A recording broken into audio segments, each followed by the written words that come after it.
Olá, gente, aqui é novamente Vadim Kovalev trazendo mais um vídeo para vocês. E eu peço desculpas por não ter postado vídeo há tanto tempo assim, mas eu espero que agora eu volte a postar. Bom, o que aconteceu?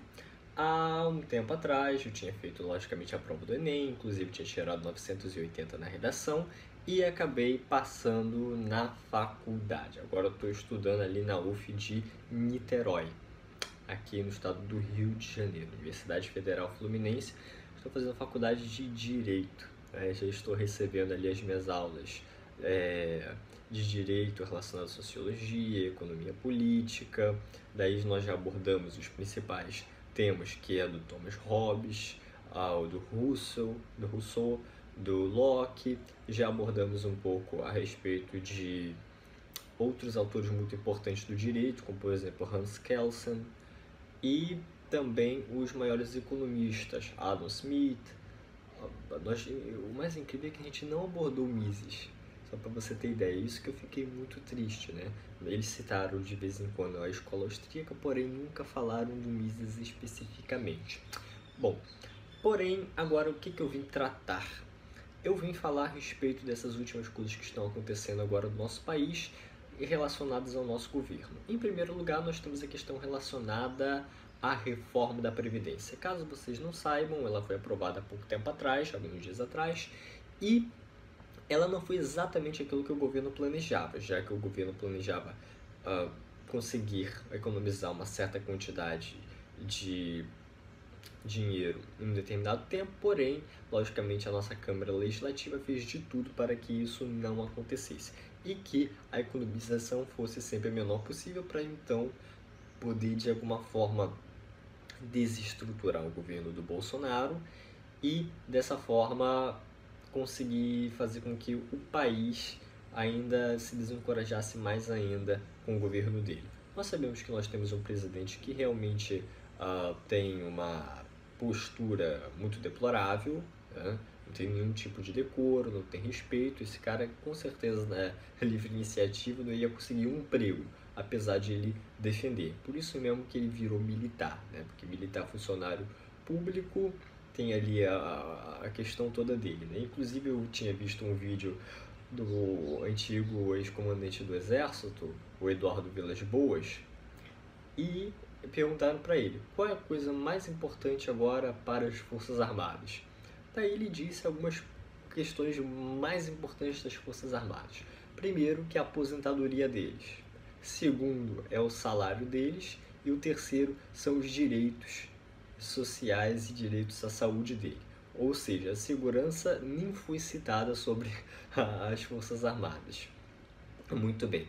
Nós vimos aí diversos militares do Exército Brasileiro, oficiais mesmo, falando a respeito lá de como Lula teria sido bom para as Forças Armadas. Além disso, essa reforma da Previdência, caso vocês vejam, aumentou muito a nossa Bolsa de Valores, a Bovespa, que agora está em aproximadamente 107.365. Isso acabou subindo gradativamente ao momento que se via que a reforma da Previdência estava passando. E chegou quase perto de 108 mil. E aí alguns especialistas aí estão falando que pode chegar ou até ultrapassar 110 mil. Mas nós não sabemos como é que vai ficar. No último tempo está tendo também vários projetos aí para tentar aumentar impostos e tudo mais. Mas uma das coisas que mais estão surpreendendo os brasileiros neste exato momento é a respeito do projeto relacionado ao abuso de autoridade. Bom, basicamente é o seguinte: o juiz ele terá o máximo possível de medo de prender um réu. Porém, qual é a perspectiva libertária a respeito dessa questão?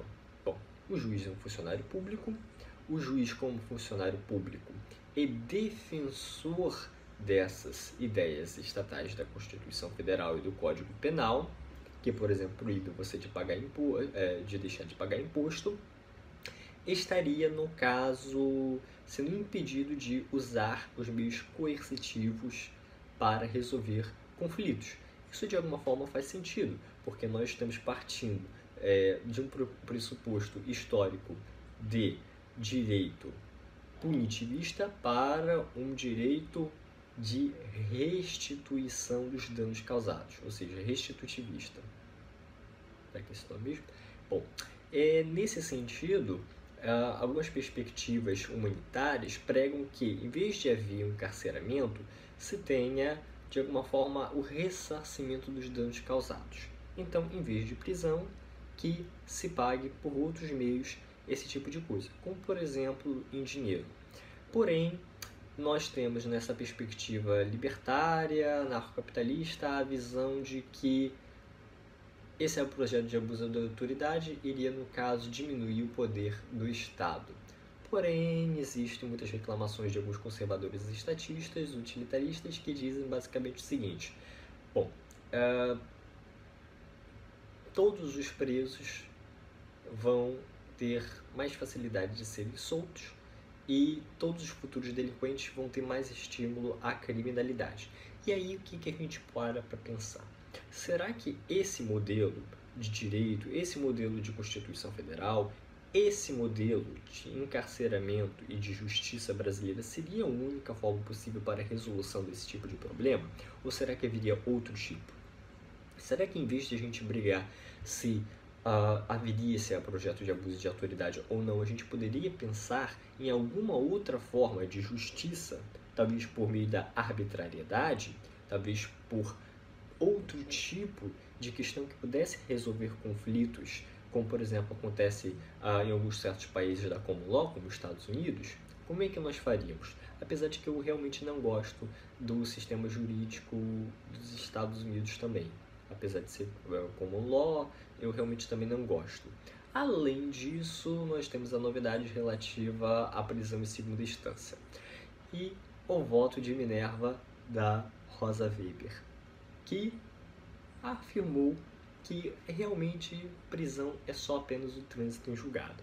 Ou seja, para, por exemplo, um assassino, torturador, estuprador, traficante do governo ser preso, é necessário que ele seja julgado por juiz da primeira instância, pelo Tribunal de Justiça, que é basicamente composto por vários desembargadores, mas que, como há muitos desembargadores, ele separa em turmas. Então ele vai ser julgado por uma turma de 3 ou 5 desembargadores, ou seja, no total 4 ou 6 juízes até o momento. Depois vai para a terceira instância, que vai ser julgado novamente por 3 ou 5 ministros do Superior Tribunal da Justiça. E depois tem que ser julgado pela Suprema Corte, que será uma decisão talvez até mesmo colegiada. E ainda tem os embargos declaratórios, e só depois a pessoa, se não tivesse outro tipo de recurso, poderia ser presa. Lembrando que, no caso, seriam o quê? Seriam, basicamente, ainda outras possibilidades, como, por exemplo, os recursos que o nosso ex-presidente Lula fazia, né? De tentar afastar o Sérgio Moro, de tentar conseguir o habeas corpus, de tentar recusar a decisão, de tentar recorrer novamente. O cara recorreu até a ONU, o cara recorreu até o Papa, né? Então, aí nós paramos para pensar o seguinte: será que 11 pessoas dariam conta de julgar mais de 210 milhões de pessoas, como as afirmativas estatísticas do IBGE indicam nesse momento? 11 pessoas para prender? Vamos lá. Um juiz, mais 5 desembargadores, 6. Mais 5 do STJ, 11. 11 mais 11 do STF, 22. Ou seja, será que 22 juízes seriam, no caso, um projeto, uma questão bem efetiva para a realização de uma justiça, ainda mais com base nos nossos processos legislativos atuais? Lembrando, isso não é apenas uma perspectiva utilitarista, mas também uma perspectiva de justiça. Será que esse modelo realmente ele é efetivo? Nós sabemos muito bem que há aqui no Brasil muitos crimes que existem que não deveriam existir. São simplesmente crimes de conduta que poderia não causar prejuízo ou dano à propriedade do outro e mesmo assim são punidos. Nós devemos diferenciar elas, por exemplo, daqueles que atentam contra a liberdade de propriedade privada da outra pessoa, aquilo que agride literalmente a outra pessoa. Mas existem vários crimes aqui no Brasil, nosso Código Penal, nosso Código Processual Penal, nosso Código Civil é muito extenso, que proíbem coisas que realmente no direito natural não poderiam ter sido proibidos. Bom, nós temos um país que proíbe, por exemplo, o uso da maconha, mas eu fico assim, será que nós podemos prender uma pessoa pelo uso da maconha por vários anos? Isso é uma coisa bem estranha, né? Porque se você diz que isso é uma questão de que o ser humano está prejudicando a própria vida e no Código Civil está proibindo que o ser humano faça alguma conduta que prejudique muito o próprio corpo, por que nós devemos punir a pessoa por a pessoa estar punindo a si própria? Ou seja, o cara está usando maconha, teoricamente pode fazer mal a ele, e por que nós vamos punir ele por um comportamento que faz mal a ele? Não seria mais ou menos o contrário que nós deveríamos fazer? Punir a pessoa por um comportamento que agride o outro e não a si próprio? Então, poxa, a pessoa está agredindo o próprio corpo, nós só devemos lamentar e ajudar ela. E não por meio de uma prisão, encarceramento. Lembrando que o encarceramento, ele é pago por impostos. Impostos que vão do nosso dinheiro para pagar, por exemplo, pessoas que sofreram algum tipo de trauma na vida e acabaram recorrendo a drogas e acabaram ainda sendo punidas por estarem sofrendo algum tipo de problema de saúde. E nós estamos pagando para, basicamente, punir essas pessoas.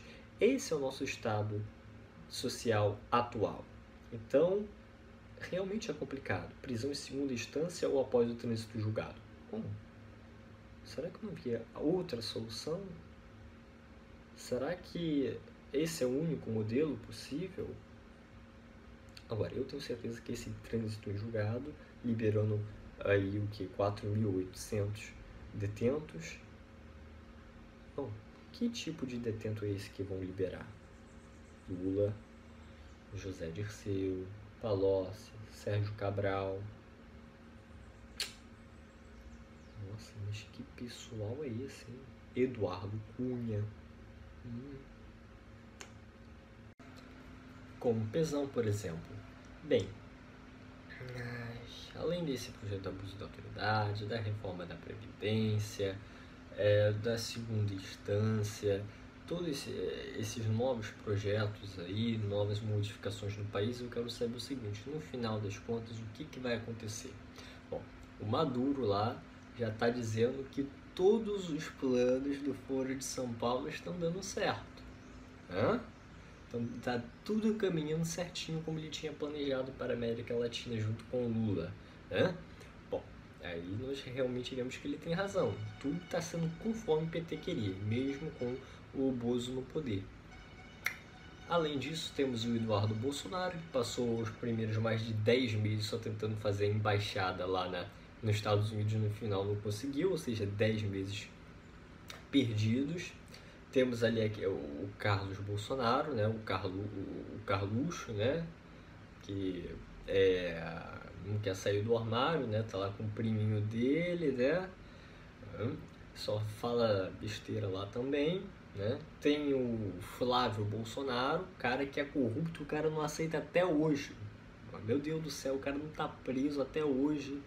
Entendeu? Eu não vou dizer corrupto, mas presumivelmente corrupto, como todo mundo está dizendo, né? Já perdeu todo o respeito da direita. A direita, e aí a gente não vai nem entrar nessa questão daquilo que é direita e daquilo que é esquerda. Se nós pegássemos ambos, nós vamos ver que tem muita coisa em comum, né? Ambos têm muitas coisas que defendem em comum. Por exemplo, a questão relacionada ao aborto, tudo tem que ser feito por meios positivados. Eles não têm uma noção justnaturalista muito forte de todas as coisas.